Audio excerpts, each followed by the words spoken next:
Hello and welcome to our chat about operations and innovation. Operation and innovation repel each other is what the theory said, but I think we are the living proof that's not always the case. We come from both sides of the aisle, but at around the kitchen table like here, we have many conversations about how operations and innovation can work together. And the goal of today's conversation is basically to see if we can get like a 10x improvement on innovation to boost in operations, like improve the profitability, boost morale, retain talent, make your organization more competitive, and have hopefully very positive impact on the environment. Yeah. Well, I'm Wim. I worked in the chemical and the oil industry in an operating environment for my entire working life, over 25 years. Always working with operators who make products. And as you can imagine, there's always pressure on the issue of the day, the short-term challenges, maintenance issues, product quality issues, and customer care issues. You need to force yourself to think about the longer term. A quote which I like, which is relevant here, is operational excellence generates your profits today. However, innovation excellence will generate your profits tomorrow. And my name is Floor, and I have been in innovation since my first job. I always try to make the planet greener. Saw all the challenges firsthand. I did even my PhD in innovation management, and for the past 25 years, I've worked really hard to see if we can improve the the performance of the innovation process, basically. So, Wim, if I ask you, and we've discussed this a few times, but what for you is the biggest frustration or challenge with innovation projects? Yeah, I think the one of the biggest challenges is when we think about innovation, we think about something very big and sizable, like an Amazon or an Airbnb and the likes. And by doing that, we're missing the opportunity of the smaller things. And the smaller things, at the end of the day, will generate even more bigger things. I always start with the phrase, dream big, start small, and act fast. And we'll come back to that later. The issue with organizations is they often frustrate the innovation process. They have standardized procedures, processes, and things in place which works, which has been proven to work and which are working. And now we come with new ideas, with tweaking that. And there's so an inherent pressure from within the organization not to do it. And that stops so many innovation projects, and that stops so much energy which people have for an innovation process. It's easy to say no, and like you need many yeses and you only need one no. Yeah. And that perhaps is for me too, like the urgency is often lacking, correct? Yeah. And then lastly, and tying into your like the big projects and the frustrations there, I often have the feeling that if you have an innovation project, that the teams need to have a pressure to sell it to the organization and blow it up, make it bigger. But with that, they're basically overselling from the start and probably under delivering, so setting themselves up for failure. Yeah, I think that's a common pitfall I see as well. But I think the issue with innovation is it's so big. So maybe we need to slice it down in eatable chunks, Flora. So how would you do that? Well, in a paper that I've written here from the end, we have basically identified three categories: strategic, opportunistic, and occasional innovators. The strategic ones are the ones we're all familiar with. It's the golden standard, very top down, but it's also a numbers game. And so for most organizations, that strategic approach is not very suitable. And some organizations therefore use a more opportunistic approach. Instead of investing like in a whole portfolio of projects, they just evaluate projects one by one. And there are good reasons to use this approach, but to do it successfully can be very complex. And then lastly, you also have like what we call the occasional approach. There are a fair number of organizations out there for whom just don't innovate that often. Like they have projects every 1 or 2 years, or perhaps twice a year, but it's not routine for them. So that's again like a whole other ball game.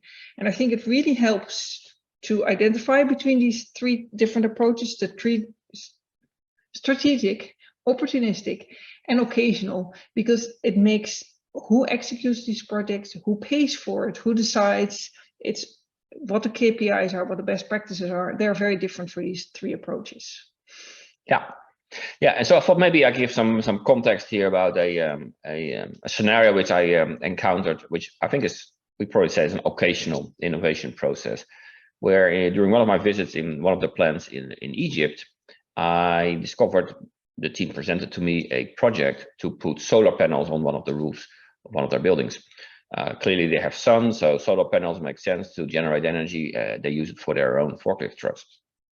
A project they were working already for quite some while, unknown to anybody else, so they were not building on any expertise from anywhere outside the complex of the site.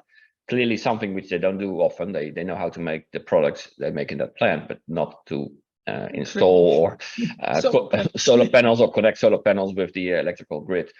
Finally, they got there. It was not a big investment. It was a success at the end of the day, but the road to get there was a pretty bumpy one. Well, and that's what you see often with, especially with the occasional approach. And I think it's fair to say, even though this wasn't a bigger organization, it was typically a typical occasional project where you have one person in the organization or a group of person, they take the personal risks. So in a case like this, when it succeeds, it gives them a lot of joy, a lot of pride, and probably is also very good for their career. However, because they've never done it before, innovate without any infrastructure, without a structured process, the chance of failure are just way too high. And that's the flip side of this approach. So while it is very lean and mean, it also makes that the failure rate is really high if you don't provide the right structure and support. Yeah, and clearly this is also an example which could have gone faster, and then we would have captured the benefits quicker. And I'm sure there are others out there, projects which linger on too long, where we probably would have been better to stop them earlier to avoid all the unnecessary energy put into by resources, either people or dollars. Yeah, so that's why you need a structured process, even if you innovate only every once and so often. Consultants clearly can help with that. And if I may give a little plug for Organizing for Innovation, that's one of the reasons we developed the steering wheel, is to enable these kind of one-off projects and teams to give them full support that they can have a structured approach and get to success much faster.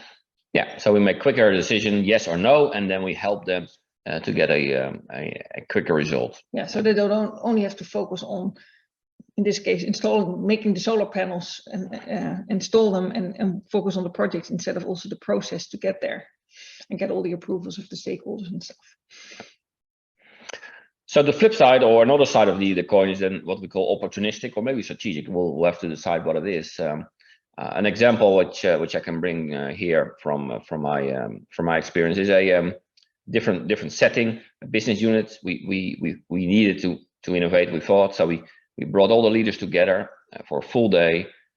We brought a consultant in to help us with a process, and we brainstormed. And at the end of the day, we had tons of ideas, a wall filled with sticky notes with about 150 plus or so of out of the box thinking. In reality, many of the ideas probably would have been there in the organization at some point in time, but never either made it to the front or whatever reason were killed before. But at least we had plenty of ideas. What we did then is we distilled those 150 down to 6 major ones based on risk reward. So how much does it give us in terms of dollars, and how much it would cost us to get to the place? So basically like a return on investment type of approach. And we had 6 at the end of the day, 6 big ones, and all 6 of them would have been game changers if we would implement them. So we treat them as projects. We assigned 6 leaders to lead those projects on top of their other stuff they're already doing. And unfortunately, when I reflect back after 6 months, only one of the 6 was still active. All the other 5 had slowly died, because all of them had their inherent risks with them. They had their pros and cons, and some of them were already tested in the organization. So you had people who had strong opinions either for it or against it. So all the energy we created, because we created a lot of energy during that brainstorming day, was quickly lost, and we left with only one. The one is still ongoing and actually is a game changer if we implement it, but it will take us 3, 4, 5 years because it requires investment and some kind of collaboration with other people around us. So is this now an example of occasionally or strategic innovation? Or strategic. For that, well, first, great that you have at least one success. At the same time, I think this is a classical example of which other process would you allow to have like a failure of like 1 in 6 is successful. Like in normal operations, you would fire everyone. So I think there's a lot to be said, and perhaps also a call to innovation people like me, like that's unacceptable. We need to have a much, like 5 out of these 6 should have been successful. But to get back to your first answer, was this strategic or was this opportunistic? So clearly you had a vision that was articulated, you got all these people together. So, but was it also a budget coupled to the vision? And then also like for the project that you did you select them as a portfolio where you balance the risk amongst these projects, or were each of these projects like selected as one-offs? No, you're right. We did have a vision, but that's probably where it stopped. Because then for the rest, it was, I would say, nearly business as usual. These projects were supposed to be handled within the units, and the energy and the resources, either people again or dollars, were supposed to come from within that organization. So, and that's probably was one of the reasons why some of them were pushed back, because they clearly were competing with other initiatives which are already ongoing. Yeah, so that ties back to like other stuff that's more urgent. And I assume that also, as you mentioned, like these were on ROI calculations, that's always based on assumptions. And yeah, you can only disappoint in that sense. So you really need then also a team that, again, like getting back to it, that needs structure and support. Yeah. Because you had support, as you assumed, during the brainstorm, you got the 150 ideas. But then what kind of support was there to follow up with these ideas? As you said, like that went back in the business as usual, and then these projects drown because innovation projects are not business as usual. You don't have the prior numbers, they're just more complex. Yeah, you need to learn how to set up experiments, you need to learn how to get the data to support your proof, do small stuff. It's not that easy. Yeah, no, it's true. And we did learn from it, because the next round, because we still want to innovate, we had this big vision or dream there. So we then went to the start small part. So we didn't go for the whole business unit. We went to one specifically area in one specific site, and we quantified the issue. And this was about energy consumption, steam consumption in this case.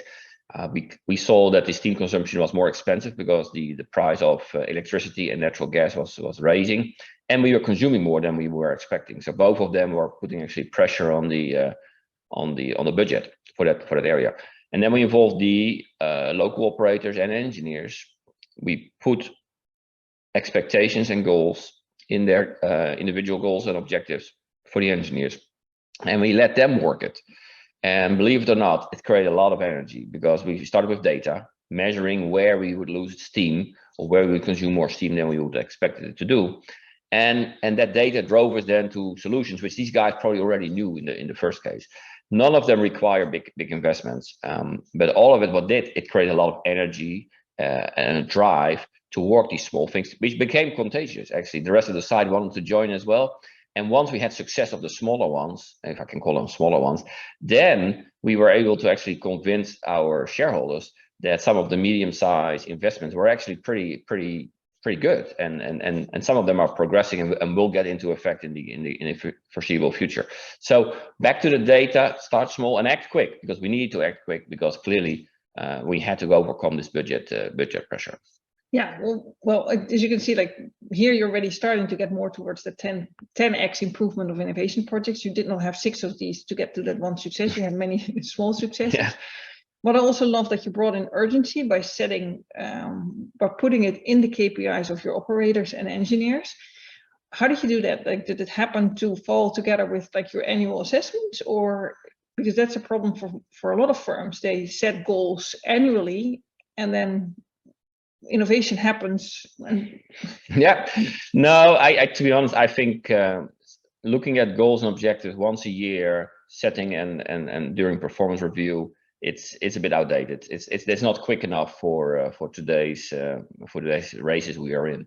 You have to be quicker, and you have to be able to adopt during the year if you want to be competitive and catch some of those opportunities. again, if you don't put it into these people's goals and the successes are not immediately reflected in a reward or recognition program, then this will be on top of, and this will be number 25 after the first 24 main issues of the day will be worked, and that means that you lose momentum and you will never get there. Yeah, did you also give some support to these operators and or to execute and run experiments?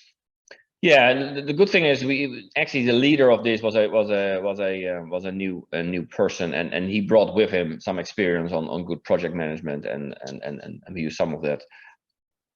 Reflecting back, we probably could have used some of the tools which we now put into the steering wheel. We even have made that process even smoother and quicker, especially shifting out the good ones from the not so good ones, because even all those small ones, we had some which were bigger winners than others, would have helped. Yeah, just to clarify here, what we use in our process is often like the energy of the teams instead of the ROI, because in ROI, as I said, like that's so, yeah, such an assumption.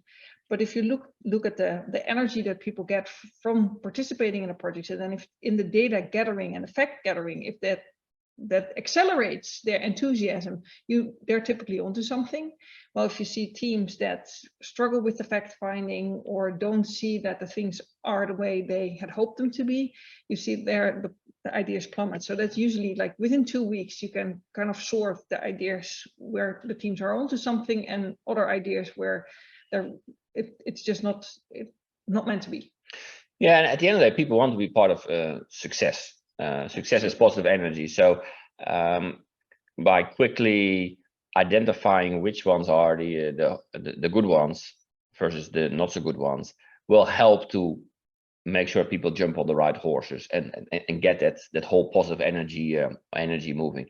It also makes sure you focus your resources, because at the end of the day, your resources, and clearly time is a scarce resource. So the time of your people is important to allocate well. So if you tie that back to like, how do we get a 10x better performance for the innovation process? I think we already mentioned like moving faster. Yeah. So if you could move 3 times faster, we already have a 3x. And then if you get away from that 1 out of 6, yeah, to like 5 out of 6, there we are already at like a 12 to a 15 times improvement. So that, I think, are the kinds of things we all need to work on. And then a few of the things you mentioned, it makes of a higher engagement, it gives energy to the plan. So the downside of, like, the upsides of improving the innovation process 10x are amazing. So if I boil it down to a few items which I think are important, so clearly you have to make sure you set the tone as leaders and dream big. That there has to be a vision that you want to innovate, that you stimulate, that you reward it, etc. Then don't go for the big ones, but start with the smaller ones and create this energy in the organization, create momentum, so that your culture is going to change, not you have one good project. Don't wait. You can start today, you can start tomorrow, because these ideas are out there, the issues are out there, and people know about them, and people can connect the dots very quickly. And then finally, create this sense of urgency, getting some good data so that people understand, yeah, there is a reward at the end of this ride. So, because if there's no urgency, it's just considered playtime, and that, like I said, that will happen after the shift is ended and people have a few minutes to breathe. And that's not good, because they're not at the best at that moment, and it's also easy to put off again. Yeah, and then perhaps as a final tip, to get back to the big elephant, if you see innovation as just one big process, I don't think that's very useful. On our website, you'll find a quiz that will help you to identify, do we use like the strategic, occasional, or opportunistic innovation process, which will then help you, like, who will do the work, who will decide, what are the best KPIs and stuff like that. So it comes with a report of best practices. So that's just as a tip to help you understand how to implement some of these things, and how can you start small and then get to the big stuff and get that 10x improvement on your innovation process. That'll be cool, 10x. Yeah. Let's go for it. Thank you, guys.